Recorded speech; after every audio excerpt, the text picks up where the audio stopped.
విద్యారంగంలో 35 ఏళ్ల నిరంతర సేవలకు గుర్తింపుగా పెద్దపల్లి జిల్లా ఉత్తమ ఉపాధ్యాయ అవార్డు 2025ను గీతాంజలి హైస్కూల్ ప్రధానోపాధ్యాయురాలు గణిత బోధకులు కంది రవీందర్ రెడ్డి అందుకున్నారు. 1990లో కోల్ బెల్ట్ ప్రాంతంలో గీతాంజలి హైస్కూల్ను స్థాపించి వేలాది మంది విద్యార్థులను జాతీయ నిర్మాతలుగా తీర్చిదిద్దడంలో రవీందర్ రెడ్డి కీలక పాత్ర పోషించారు. సరస్వతి మాతా కటాక్షం, అహర్నిశల కృషి, విద్య పట్ల ఉన్న ఆసక్తి కారణంగా ఆయనకు ఈ గౌరవం లభించిందని మేధావులు, విద్యావేత్తలు, శ్రేయోభిలాషులు అభిప్రాయపడ్డారు.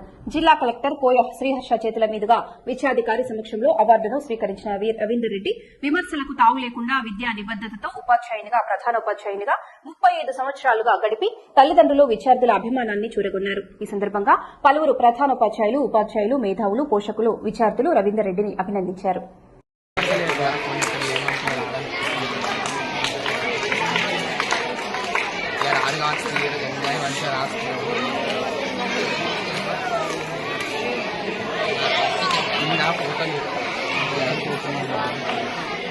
फोटो